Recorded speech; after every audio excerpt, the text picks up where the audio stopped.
اعوذ باللہ من الشیطان الرجیم بسم اللہ الرحمن الرحیم نحمدہ ونصلی علی الخاتمین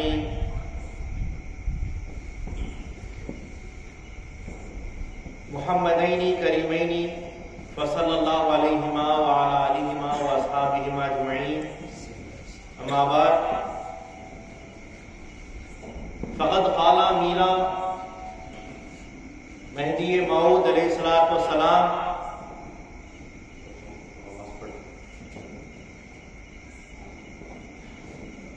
درون دل خطرے غیر حق آیت آرا نفی کنت صدق اللہ العظیم وصدق رسولہ النبی الکریم وصدق المہدی الموعود علیہ الصلوۃ والتسلیم۔ ساری تعریف اللہ رب العزت کے لیے سزاوار ہے جو رب العالمین ہے، خالق دو جہاں ہے، مالک دو جہاں ہے، جو ایک ہے جس کا کوئی شریک نہیں۔ لاکھوں کروڑوں درود و سلام ہو وجہ تخلیق کائنات، خاتم النبیین، شفیع المسلمین، رحمت للعالمین، راحت العاشقین، احمد مصطفیٰ محمد مصطفیٰ رسول خدا صلی اللہ علیہ وسلم پر اور آپ کے تمام اہل بیت اطہار اور آپ کی تمام ذریات پر۔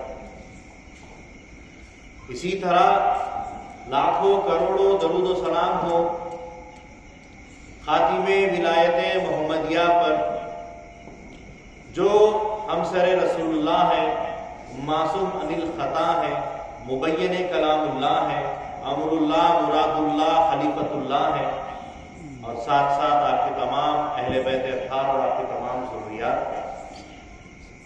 محترم و مکرم و معظم فقرائے قوم مہدویہ، بزرگان ملت، دانشوران قوم، عفت مآب خواتین، السلام علیکم ورحمۃ اللہ وبرکاتہ۔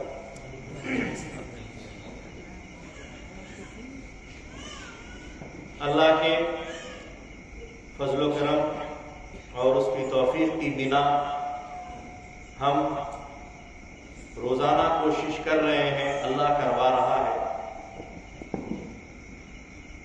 کہ ہم اس کا نام لیں، اس کے محبوب کا نام لیں، اس کے خلیفے کا نام لیں، اس کے تمام ولیوں کا نام لے، نبیوں کا نام لے۔ اللہ جس کو چاہتا ہے وہی یہ کام کر سکتا ہے۔ ذالک فضل اللہ یؤتیہ من یشاء، یہ اللہ کا فضل ہے، جسے چاہتا ہے عطا کرتا ہے۔ آج میں آپ تمام کے سامنے صوفیانہ اور فلسفانہ گفتگو کرنا چاہوں گا۔ تھوڑا سا ہم ہٹ کر بات کریں گے آج کچھ حقائق پر اور کچھ دقائق پر۔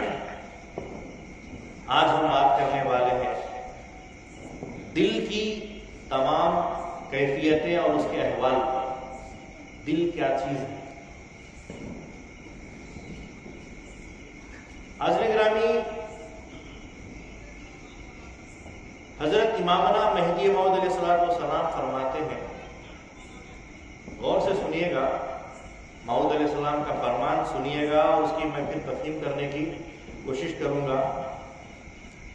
موعود علیہ السلام نے فرمایا کہ جو بندے کی تصدیق کرتا ہے، بندے کی صحبت اختیار کرتا ہے، نامرد مرد بن جاتا ہے، نابینا بینا بن جاتا ہے، بیمار شفایاب ہو جاتا ہے، عالم جاہل عالم بن جاتا ہے، اور کنجوس سخی بن جاتا ہے، جو بندے کی صحبت میں آ جاتا ہے۔ آخر وہ کیا صحبت کا اثر ہے کہ اس کی زندگی، اس کے احوال بدل جاتے ہیں؟ وہ اس لیے کہ اس کا دل بدل جاتا ہے۔ امامنا مہدی موعود علیہ السلام فرماتے ہیں کہ درون دل قطرے غیر حق آیت آرا نفی کنت، کہ دل کے اندر غیر حق کا ناپاک خطرہ جب آئے تو اس کی نفی کرو، اس کو نکال دو۔ خطرہ پانی سے بنتا ہے، پانی سے ہی خطرہ نکالا جاتا ہے۔ ناپاک غیر اللہ کے اس پانی کے خطرے کو دل سے نکالنے کی بات ماؤد علیہ السلام نے فرمائی کہ اس کو نکالو تبھی آگے بڑھو گے۔ تو تھوڑی سی دل کی کیفیت کے اوپر ہم نظر ڈالتے ہیں۔ دل ہمارے تمام جسم کے اندر ایک بہت اہمیت کا اللہ تبارک و تعالیٰ کا تحفہ ہے، جو بہت خاص اللہ تعالیٰ نے ہم کو دیا ہے۔ جیسا کہ حضور صلی اللہ علیہ وسلم فرماتے ہیں کہ کسی کا دل مت دکھاؤ کہ اس دل میں خدا کا نام بستا ہے۔ توڑنا ہو تو مسجد کی مینار توڑ دو، مگر کسی کا دل مت توڑو کیونکہ اس میں خدا کا نام بستا ہے۔ دل کی بڑی اہمیت دی گئی ہے، بتلائی گئی ہے۔ تو جیسا کہ کہا گیا ہے، حضرت رسول خدا صلی اللہ علیہ وسلم بھی فرماتے ہیں کہ ابن آدم کے یہاں ایک گوشت کا لوتھڑا ہے، اگر وہ درست رہے تو سارا کا سارا جسم درست رہتا ہے، اگر وہ بگڑ جائے تو سارا کا سارا جسم بگڑ جاتا ہے۔ اسے دل کہتے ہیں۔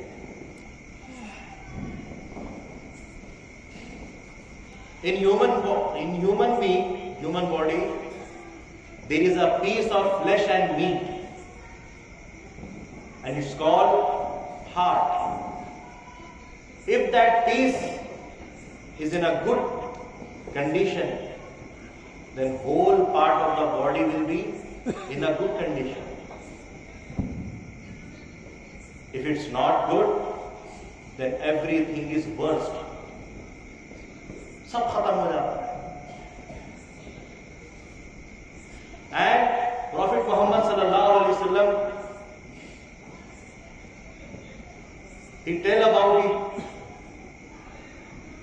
that the heart is the ruler of your body, like a king on his kingdom, upon his kingdom. مطلب یہ ہے کہ اللہ تبارک و تعالیٰ نے دل کو حاکم بنا کر اتارا ہے۔ دل حکومت کرتا ہے پورے جسم پر، پورے اعضائے جسم پر، جیسا کہ ایک راجا، ایک امیر حکومت کرتا ہے اپنی پرجا پر، اپنی رعایا پر۔ دل بھی حاکم ہے، حکومت کرتا ہے۔ میں اس کی فلسفی انداز سے، لاجیکل انداز سے آپ کو سمجھانے کی بھی کوشش کروں گا۔ کوئی بہترین منظر ہم دیکھتے ہیں، اچھی وادیاں، پہاڑیاں، جھرنے، خدا تعالیٰ کی دنیا میں قدرت کے جو نظارے ہیں اگر ہم دیکھتے ہیں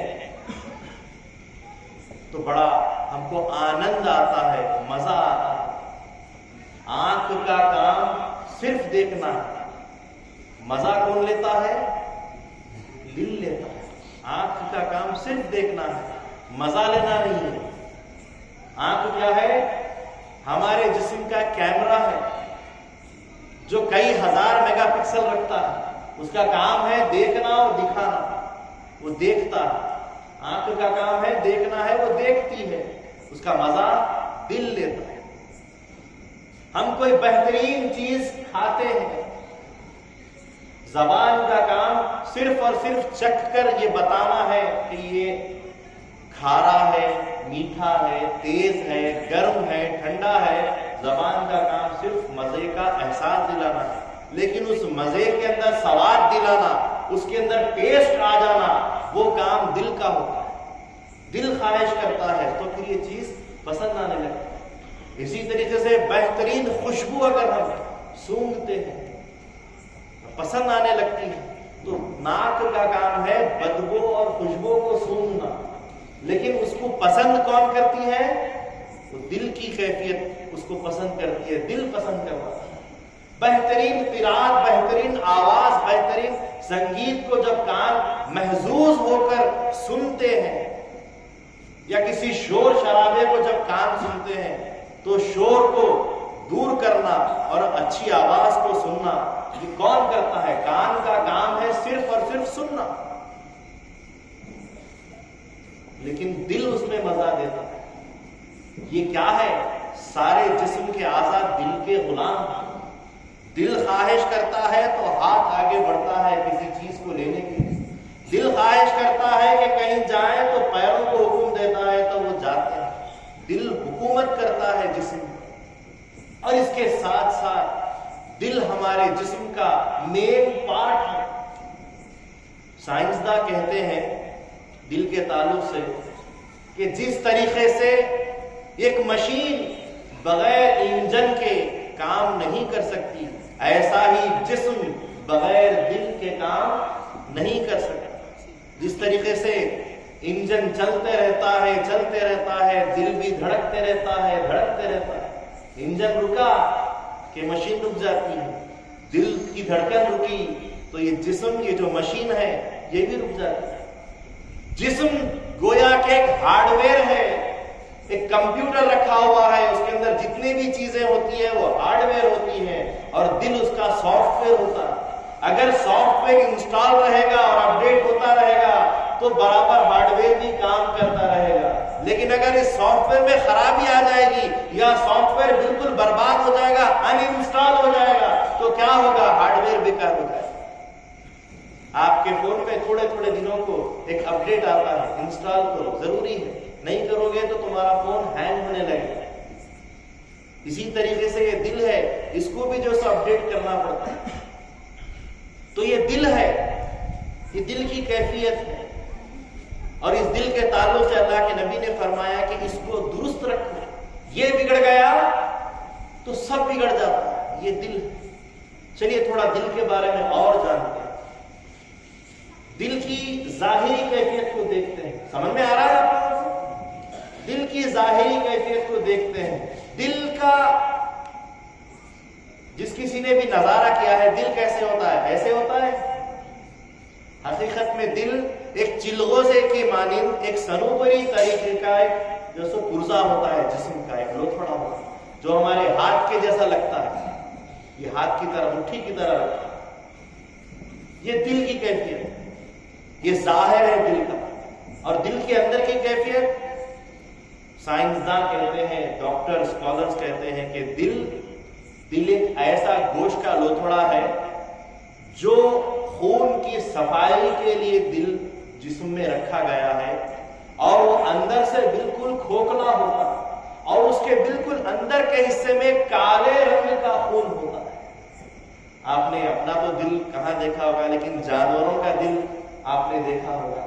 دل کو کاٹا جاتا ہے تو دل اندر سے بالکل کھوکھلا ہوتا ہے، کھوکھل ہوتا ہے، اور اس کے اندر کالے خون کے ذرات ملتے ہیں، کالا خون اندر سے نکلتا ہے، اور وہیں پر اس کالے خون کے بالکل اندر کے حصے میں ہی روح بستی ہے۔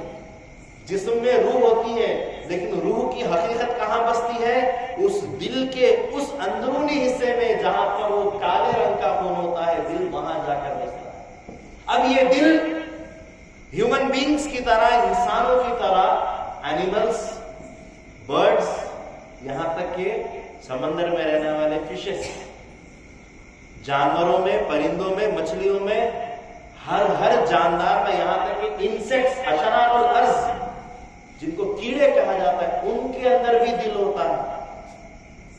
جاننے والوں نے یہاں تک جانا کہ کاکروچ کے اندر، جھنگور کے اندر 18 دل ہوتے ہیں، ہمارے پاس ایک دل ہے۔ کیڑوں کے اندر 18 دل رکھا ہے اللہ تعالیٰ۔ ہم اتنے بڑے انسان، ہم کو 2 ہاتھ 2 پیر ہیں، کیڑوں کے اندر ہم نے بعض لمبے کیڑے ہوتے ہیں، سب کو پیروں کے اندر لگے ہوئے ہوتے ہیں۔ اللہ کی قدرت دیکھیے، جتنا چھوٹا لیکن اس کے اندر سامان اتنے زیادہ بڑے۔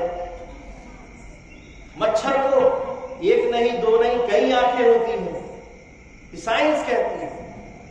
بہرحال لیکن ایک بات تو صاف ہے کہ دل سب کے پاس ہوتا ہے۔ انسان کے پاس بھی دل ہے، جانوروں کے پاس بھی دل ہے، لیکن انسان کے پاس جو دل کی اصل حقیقت ہے وہ یہ گوشت کا لوتھڑا دل نہیں.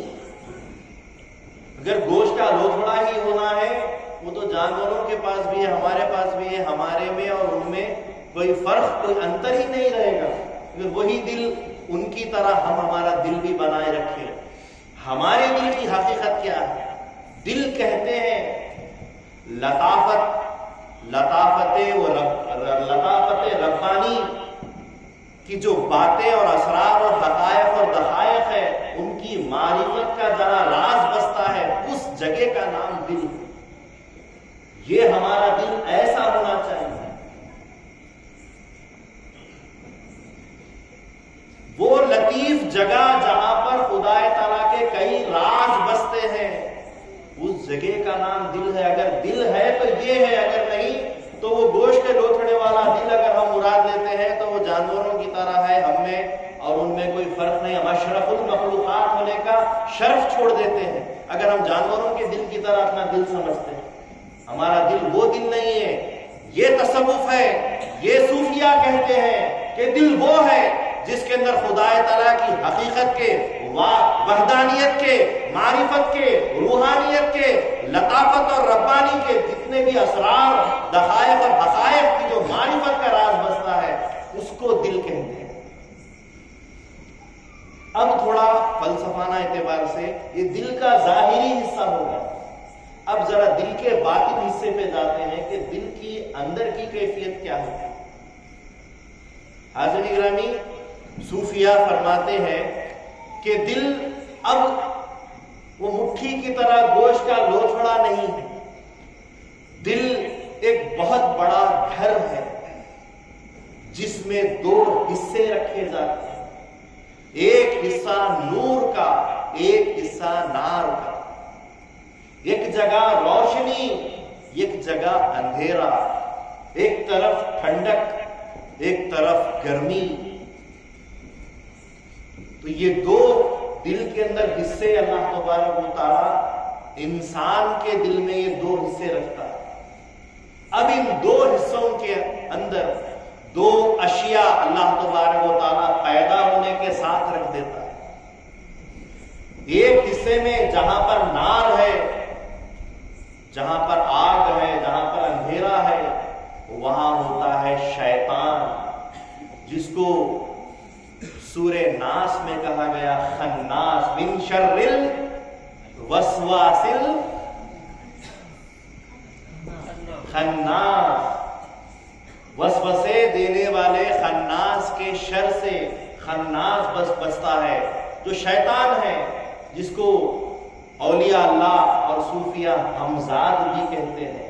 تو وہاں پر ایک حصہ شیطان کا ہے. اللہ کے نبی صلی اللہ علیہ وسلم حدیث میں فرماتے ہیں کہ جب کبھی بچہ پیدا ہوتا ہے اور اس کے بعد جو ہی وہ بچہ پیدا ہونے کے بعد رونے لگتا ہے تو سمجھ لینا کہ شیطان نے اس کو چھوا ہے، اس کے دل میں پرویش کیا ہے. اللہ تعالیٰ نے شیطان کی اولادوں کو اندر بچنے کا شیطان کو اجازت دے دی ہے.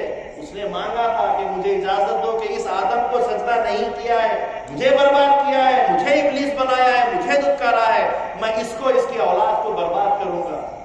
اللہ تعالیٰ نے اس کو کہا کہ ٹھیک ہے، جتنے برباد کرنا ہے کر، جو تیرے پیچھے جائیں گے اس کو بھی تیرے ساتھ آگ میں جلاؤں گا، اور جو تجھ سے بچ کر میرے پاس آئیں گے ان کے لیے تمام نعمتیں میں رکھتا ہوں. تو وہ شیطان کی اولاد جو خناس ہے، ہر دل میں بستا ہے، وہ جب چھوتا ہے دل میں، اس کا جو داخلہ ہوتا ہے، پرویش کرتا ہے تو بچہ روتا ہے. کون فرما رہے ہیں؟ اللہ کے رسول صلی اللہ علیہ وسلم فرما رہے ہیں کہ وہ روتا ہے. اب یہ اس کا بسیرا. پھر اس کے ساتھ اللہ تبارک و تعالیٰ ایک فرشتہ، اس کا نام محافظ ہے، اس کو ہم ضمیر بھی کہتے ہیں. تیرا ضمیر گوارا کرتا ہے، ایسا کام کرتا ہے، تو وہ بھی ایک پیدا کیا جاتا ہے. تو دل کے نورانی حصے کے اندر ایک فرشتہ محافظ ہوتا ہے، اور دل کے جو سو کالے حصے میں وہاں پر جو سو خناس ہمزاد رہتا ہے. یہ دونوں اس گھر کی تولیت کے لیے، اس گھر کو پانے کے لیے کہ یہ میرا ہے، اس گھر کو پورا اپنا بنانے کے لیے ایک دوسرے سے جنگ کرتے ہیں. تو ان کا پہلا وزیر کون ہے؟ اب یہ دو اپنی اپنی حکومت کے بادشاہ ہیں، ادھر خناس ہے تو ادھر محافظ فرشتہ ہے۔ اب یہ دو بادشاہ، ان کے وزیر کون ہیں؟ اس کا شیطان کا وزیر ہے نفس امارہ۔ کون کہہ رہے ہیں؟ دیکھیے اولیاء کہہ رہے ہیں، اور یہ جو محافظ ہے ان کے پاس ہوتا ہے نفس لوامہ۔ پھر یہ دونوں وزیروں کے نیچے 90 سپاہی ہوتے ہیں، 90 سپاہی اس کے پاس، 90 سپاہی ان کے پاس۔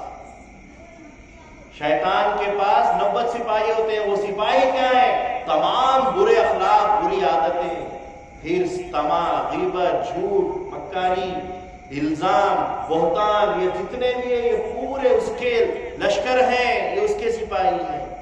اور یہاں پھر دل کے اس حصے میں فرشتے کے پاس اخلاقیات ہوتے ہیں، اچھی بات، صبر، شکر، فکر، ذکر، یہ ساری چیزیں اس کے پاس ہوتی ہیں۔ اب یہ دونوں کی جنگ دل میں چلتی رہتی۔ جب شیطان فرشتے کے اوپر حاوی ہونے لگتا ہے تو دل کے گھر میں اندھیرا بڑھنے لگتا ہے، اور دھیرے دھیرے دھیرے دھیرے اگر پورا دل ایمان سے نکل کر کفر اور شرک میں چلا جائے تو پورا دل سیاہ ہو جاتا ہے، کالا ہو جاتا ہے، ایک بالکل نقطے کی طرح، ایک خطرے کی طرح۔ اب دیکھیے خطرے کی بات آ رہی ہے، ایک خطرے کی طرح پھر وہ وہاں پر فرشتے کی جگہ رہ جاتی ہے کہ پتہ نہیں مرنے سے پہلے کب پھر ایمان ڈالے تو مجھے جگہ پھر مل جائے۔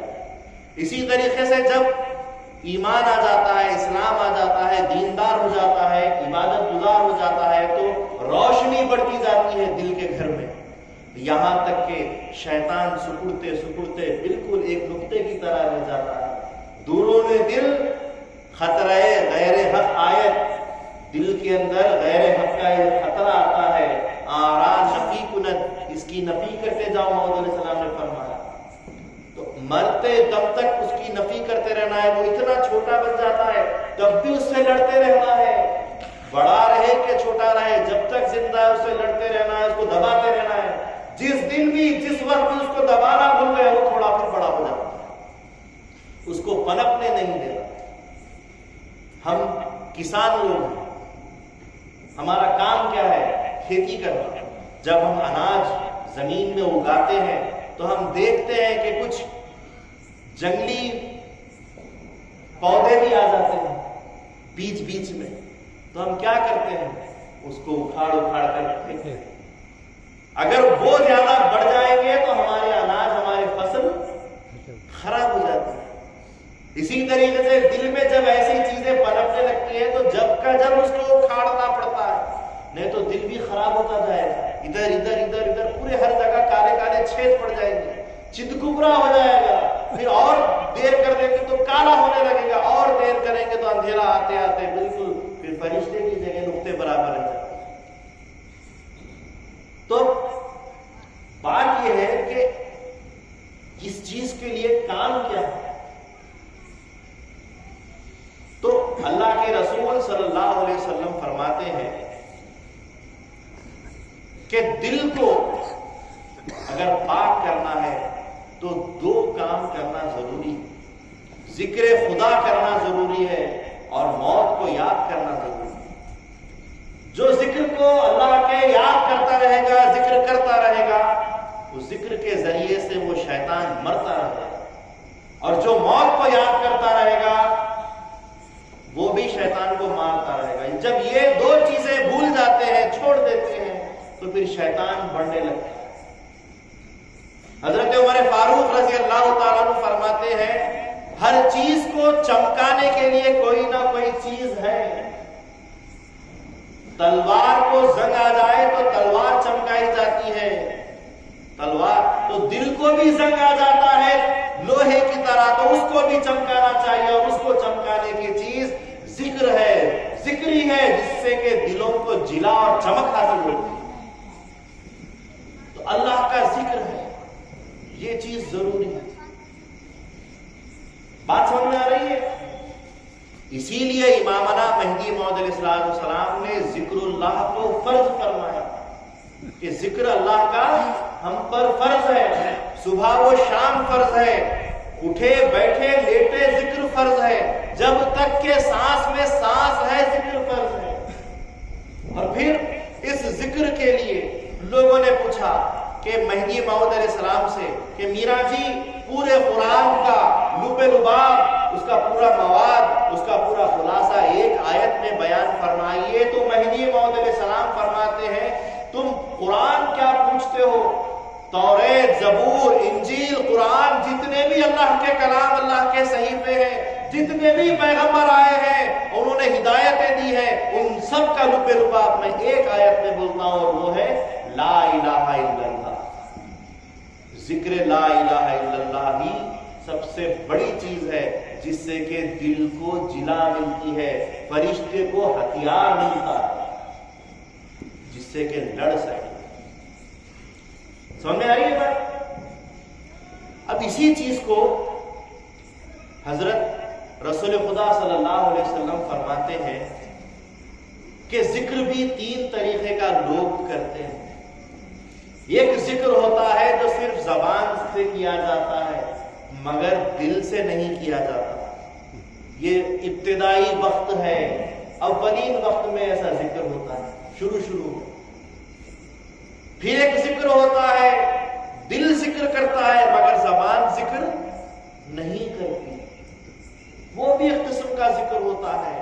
لیکن رسول اللہ صلی اللہ علیہ وسلم نے فرمایا افضل ذکر یہ ہے کہ زبان بھی ذکر کرے اور دل بھی ذکر کرے۔ اسی تعلیم کو مہدی موعود علیہ السلام نے آیا کیا، فرمایا کہ لا الہ الا اللہ گفتنی، ایک ہوتا ہے لا الہ الا اللہ کا مقام جو صرف بولنے کے حد تک ہوتا ہے، پھر اس کے بعد موعود علیہ السلام فرماتے ہیں کہ لا الہ الا اللہ دانستنی، ایک اللہ کا ذکر ہوتا ہے جو سمجھ کر کیا جاتا ہے، تیسرا ذکر ہوتا ہے کہ لا الہ الا اللہ چشیدنی، ایک ذکر ایسا ہوتا ہے کہ جس میں ذکر کا مزہ اور مقام چکھ لیا جاتا ہے۔ کون چکھتا ہے؟ زبان کے ذریعے سے دھیرے دھیرے دل جا کر اس کا مزہ لیتا ہے، دل کو مزہ ہوتا ہے، کیونکہ ہر چیز کا مزہ لینے والی چیز دل ہے۔ زبان صرف ہر چیز کا مزہ بتاتی ہے لیکن مزہ لیتا کون ہے؟ دل مزہ لیتا ہے۔ چشیدنی، اب اس ذکر کا مزہ بھی لینا آ جاتا ہے۔ پھر ایک وقت ایسا آتا ہے کہ لا الہ الا اللہ شدنی، اس ذکر میں آپ ضم ہو جاتے ہیں، فنائیت کا مقام حاصل ہو جاتا ہے، دل پوری طریقے سے روشن ہو جاتا ہے، روشن چراغ ہو جاتا ہے۔ اس کی مثال ایسی ہے جیسا کہ پتھر کو، چکنے پتھر کو اگر ہم پانی میں ڈال کر نکالے تو کچھ اثر رہے گا؟ چکنے گھڑے کو، چکنے مٹکے کو پانی ڈال کر نکالے اس میں پانی رہے گا؟ نہیں رہے گا۔ اسی طریقے سے یہ پہلا طریقہ ہے گفتنی کا، بس ڈالے اور نکالے، ختم، اتنا ہی، بولے اور ختم ہو گیا، اتنا ہی۔ دوسرا مقام ہے اسی پتھر کو جب ہم آگ میں ڈال دیں گے تو جب تک آگ میں رہے گا گرم رہے گا، آگ میں سے نکالیں گے اس کے بعد بھی کچھ دیر کے لیے گرم رہے گا، کچھ اثر آتا ہے اس کے اندر۔ یہ ہوتا ہے دانستنی، کچھ سمجھ کر ذکر کر رہا ہے، پہلے تو سوچے سمجھے بغیر ایسے ہی ذکر کر رہا ہے، طوطے کی طرح رٹ کر پڑھتا جا رہا ہے، لیکن اب سمجھ کر پڑھ رہا ہے تو تھوڑی تاثیر، تھوڑا سا اثر آئے گا، جیسا کہ پتھر کے اندر گرمی تھوڑی سی آئے گی۔ اس کے بعد چشیدنی، پتھر کو ہٹا دیا جائے، لوہے کو لا لیا جائے، لوہے کو آگ میں ڈال دیا جائے، جیسے ہی آگ میں جائے گا لوہا بھی آگ بن جائے گا۔ باہر نکالیں گے تو بھی آگ ہی رہے گا، بہت دیر کے بعد اپنی شکل میں آنے لگے گا، لیکن پھر بھی گرم رہے گا، پھر کافی وقت کے بعد پوری اپنی شکل میں آتے ہوئے وہ واپس لوہا بن جائے گا اور ٹھنڈا بھی ہو جائے گا۔ یہ ہے چشیدنی، اس عشق کی آگ کو چکھنے کا مزہ، اس میں ہو کر نکلنے کا مزہ۔ پھر دھیرے دھیرے آگے مقام ہوتا ہے شدنی، اس میں ہو جانے کا۔ اب لوہے کو ہٹا کر لکڑی کو ڈال دیا جائے آگ میں، اس کے بعد پھر لکڑی کو نکالنے کی کوشش کرو، لکڑی آئے گی وہ تو راکھ ہو جائے گی، ضم ہو گیا، فنا فی اللہ ہو گیا، بقا باللہ ہو گیا، خدا کی ذات میں ہو گیا۔ تو یہ جو مقامات ہیں یہ صرف اور صرف زبان سے کرنے پر نہیں ہوتا، دل پوری طریقے سے تمام جسم کے اعضاء پر قابو جو پاتا ہے وہ دل اس کے پیچھے لگ جانا چاہیے، تب اس دل کے اندر سے جو روشنی نکلتی ہے وہ دل سے دماغ، آنکھ، کان سب یہاں تک کہ بال اللہ ہو جاتے ہیں، تب جا کر وہ فنائیت کی اور حقیقت کی کیفیت پیدا ہوتی ہے۔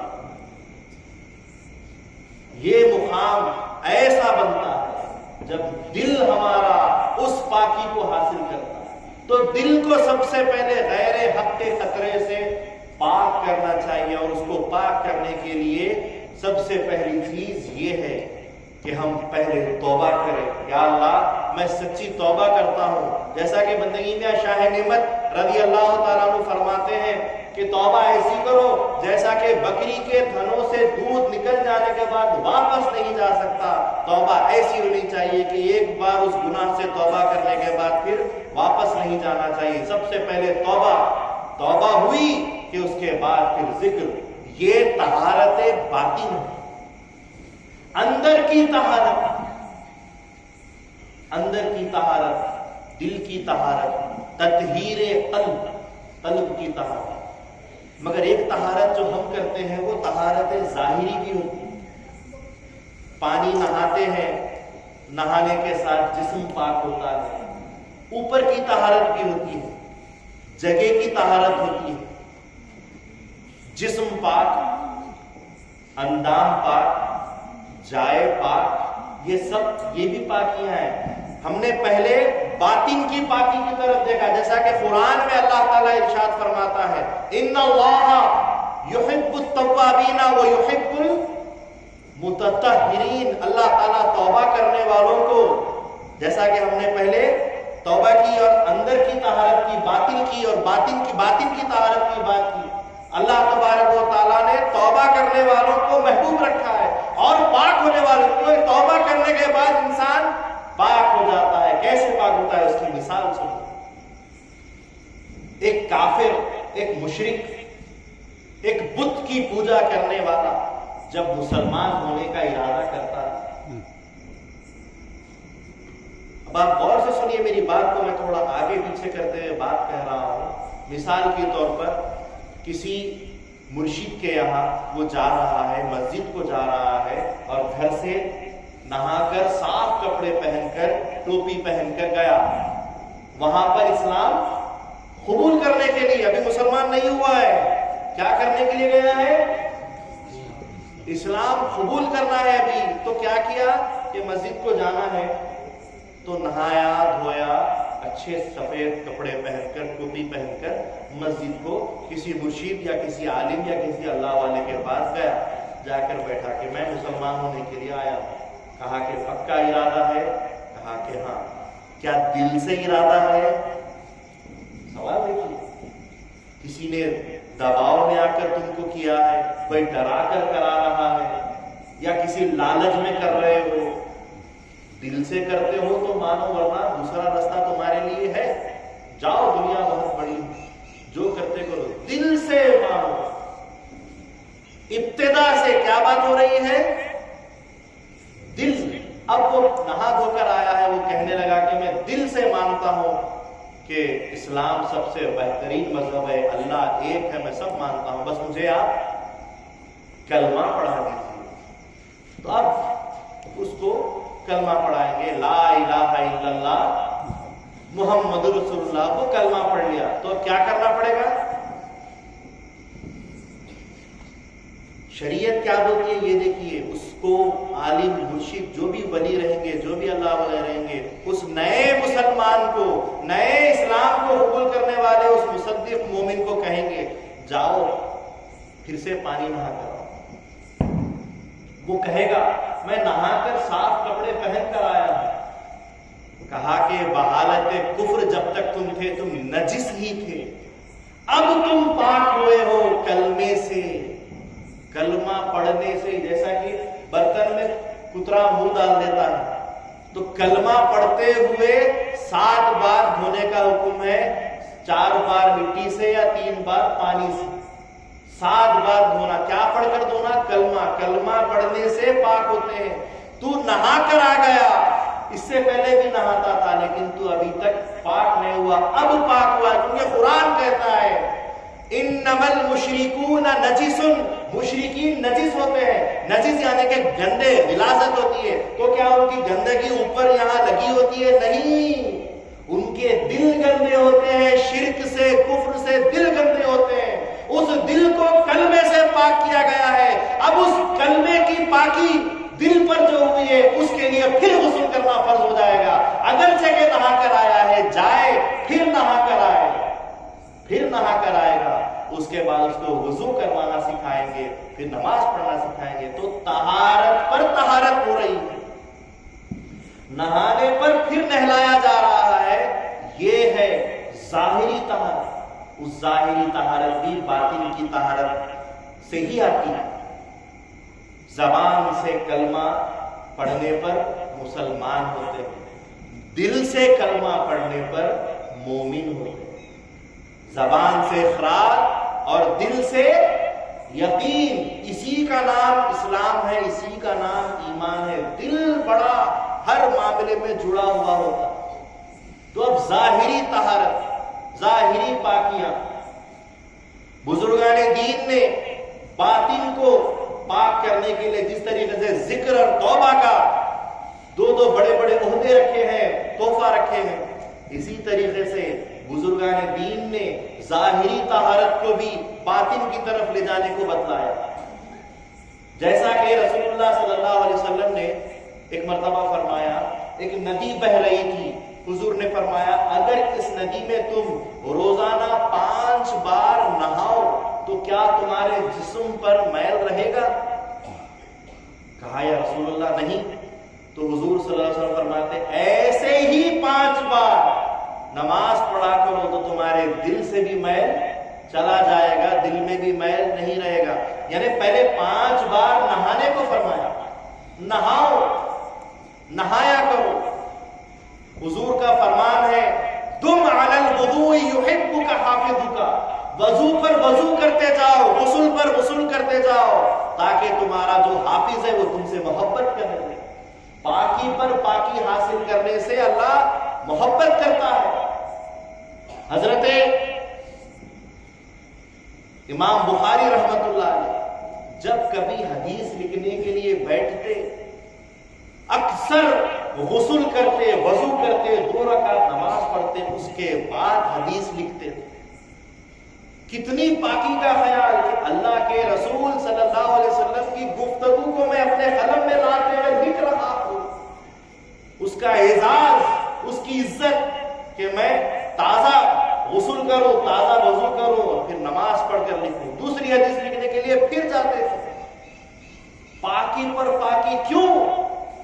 یہ پاکی پر پاکی حاصل کرنے سے بھی باطن، دل پاک ہو جاتا ہے۔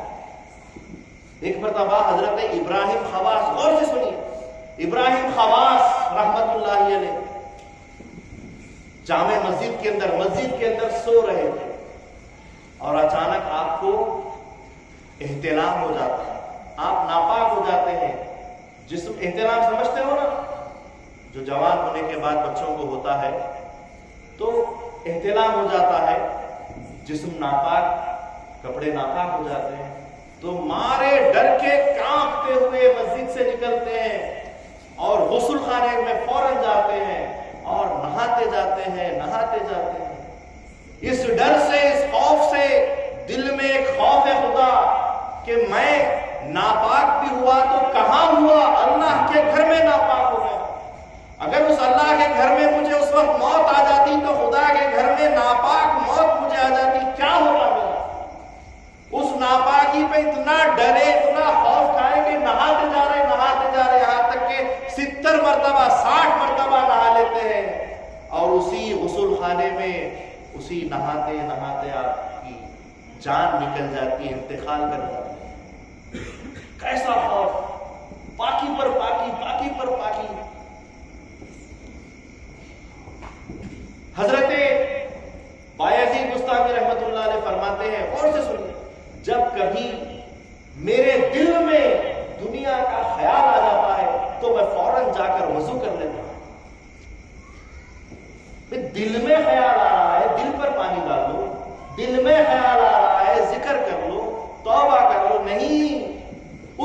ظاہری پاکی سے باطن کی پاکی بھی ہوا کرتی تھی. یہ بزرگان دین بتلا رہے ہیں.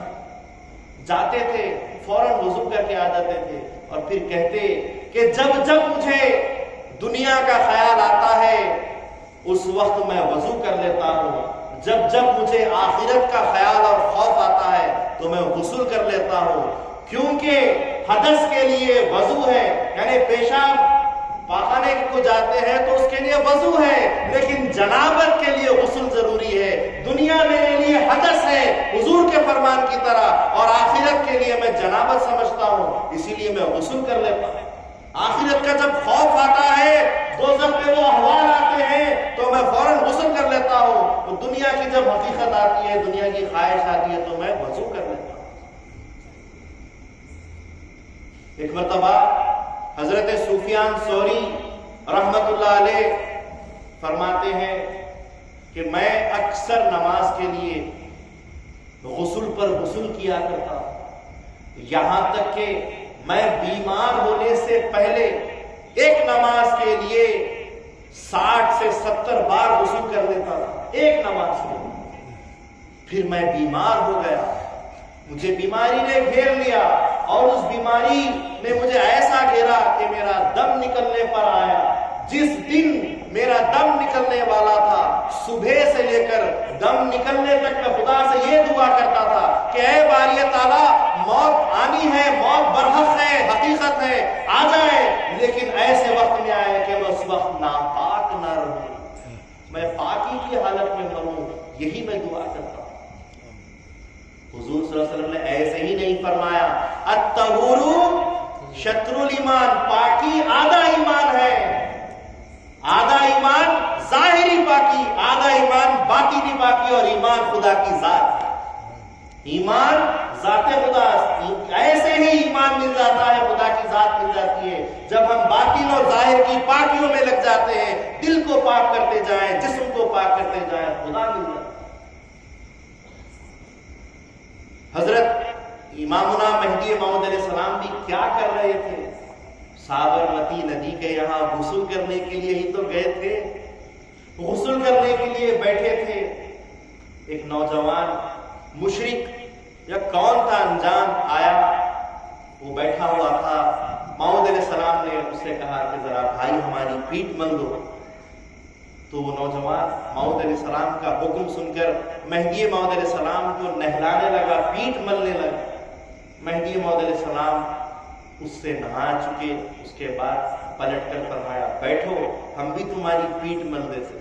مہدی موعود علیہ السلام نے جو ہی اس کے جسم پر ہاتھ رکھنا تھا, ایسی پاکی اس کو حاصل ہو گئی کہ اس کے فوراً سے آنکھوں سے پردے اٹھ گئے اور وہ جذبہ حق میں گر گیا. وہ پاکیاں ہی حاصل کرتے تھے جس کی وجہ سے مہدی کی نظر میں نظر دیکھ لے تو 1000 سالہ مقبولہ عبادت مل جائے, نظر پاک ہو جائے. اگر مہدی موعود علیہ السلام چھو دے تو اس کے پردے اٹھ جائے. یہ پاکی کیسی حاصل ہوگی تھی؟ وہ پاکیاں خدا تعالیٰ نے ان کو دی تھی. ان کو 12 سال کا جذبہ عطا کر کے ان کو ایسے پاک بنایا کہ جتنے ان سے ملتے سب کے سب پاک ہو جاتے. موعود علیہ السلام کا یہی تو مقام تھا جس کی وجہ سے حضرت بندگی میاں سیدنا شاہ نعمت بخراز بدت رضی اللہ تعالیٰ عنہ خراسان میں زبردست سردی کے موسم میں برف جم رہی ہے اور رات کے وقت ایک تیبن ہے, اس کے سوا کچھ نہیں ہے. اس تیبن کے ذریعے سے رات میں غسل کرتے ہیں, اسی کو نچوڑ کر اسی کو لپیٹ لیتے ہیں اور عبادت میں, ذکر اللہ میں, نماز میں بیٹھ جاتے ہیں. مہدی موعود علیہ السلام بی بی کو دکھاتے ہیں کہ میرے دائرے کا سب سے مقبول شخص اگر دیکھنا ہو تو بھائی نعمت کو دیکھیں. خدا کے پاس وہ مقبول ہے, بندے کے پاس مقبول ہے. فرمایا بھائی نعمت نے اور بندے نے توکل کے گھوڑے دوڑائے ہیں, صرف اور صرف کانوں کا فرق رہ گیا. خدا تعالیٰ نے جو پھل ہم کو دیا ہے, شاہ نعمت نے بھی اس پھل کو مانگا ہے, وہ وہی طالب رہے اور بندے ہی کا پھل وہ مانگتے ہیں کہ مجھے وہی پھل چاہیے جو آپ کو دیا گیا ہے. طالب یہ ہوتا ہے, یہ غسل, یہ اپنے آپ کو پاک کیا کرتے. بدر میں حضرت شیخ مومن توکلی رضی اللہ تعالیٰ عنہ ضعیف العمر ہے. مہدی موعود علیہ السلام سے عرض کرتے ہیں کہ میرا جی بندے کی خواہش ہے کہ بندہ آپ کو غسل دے، بندہ آپ کو غسل دینا چاہتا ہے. کہا کہ ٹھیک ہے تمہاری خواہش ہے تم پوری کرو. تو کچھ نہیں تھا آگ لگانے کے لیے تو اپنا پلنگ توڑ کر اس کو آگ لگا کر پانی گرم کیا. کیا غسل کا کیا پانی کا اہتمام ہو رہا ہے. اور جیسے ہی مہدی موعود علیہ السلام نے اپنا کرتا نکالا، مہدی موعود علیہ السلام کی پیٹھ پر وہ مہر نبوت کی طرح مہر ولایت کا نشان پایا.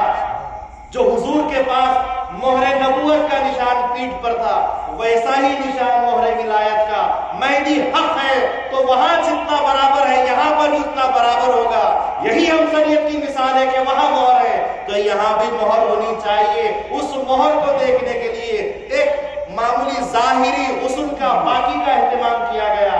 مہدی موعود علیہ السلام نے جو ہی کرتا نکالا اس مہر ولایت کی زیارت آپ کرتے ہیں، آگے بڑھ کر چومنے لگتے ہیں اور مہدی موعود علیہ السلام کو غسل دیتے ہیں. غسل مہدی کو دے رہے تھے لیکن خود سر سے لے کر پاؤں تک ایمان میں غسل کر لی. یہ ہے ہمارا ایمان. ظاہری پاکیوں کی طرف بھی مہدوی جتنا گئے ہیں شاید کہ کوئی گیا ہو. حضرت بندگی میاں سیدنا شاہ قاسم مجتہدی گروہ رحمت اللہ علیہ بہترین لباس جس کے اندر سونے کی تاریں لگی ہوئی تھی آپ کو دیا گیا. سارے کے سارے دائرے کے فقراء تعجب کرنے لگے کہ بھئی فرزند میاں یوسف ہیں. بندگی میاں سیدنا سید یوسف بارہ بنی اسرائیل رحمت اللہ علیہ کے فرزند ہیں. فرزند کو سونے کی تاروں والی جو سو خمیس دی گئی ہے یہ ان کا عہدہ ہے. لیکن جب پنگھٹ پر سب کی طرح کپڑے دھونے گئے تو اسی سونے کے تار والے خمیس کو پٹک پٹک کر دھو رہے ہیں. دوسرے بھائی کہہ رہے ہیں کہ بھائی سیدنا شاہ قاسم کیا کرتے ہو آپ؟ یہ کپڑا بڑا نازک ہے، بڑا قیمتی ہے، اس کو اس طریقے سے پٹک پٹک کر دھونے سے اس کی سونے کی تاریں نکل رہی ہے، تار الگ ہو رہی ہے. کیا آپ کو اس کپڑے کی قیمت کا اندازہ اور احساس نہیں؟ کہا کہ بندے نے بزرگوں سے یہ سیکھا ہے کہ پاکی کے لیے 3 مرتبہ اچھا کپس کر پٹک پٹک کر نچوڑ کر دھونے سے ہی کپڑا پاک ہوتا ہے. بندے کو ظاہری پاکی کی طرف نظر ہے، اس دنیا کی جاؤ حشمت اور اس کے سونے کی تاروں کی طرف نظر نہیں. جب ظاہر پاک ہوتا ہے تو باطن بھی پاک ہوتا ہے. کبھی باطن پاک ہو جاتا ہے تو ظاہر بھی پاک ہوتا ہے. کالی صورت چل جائے گی لیکن کالا دل نہیں چلے گا. صورت گوری ہو دل کالا رکھنے والے خدا کے پاس مقبول نہیں ہے. قرآن میں ڈھیروں آیتیں پڑی ہوئی ہیں.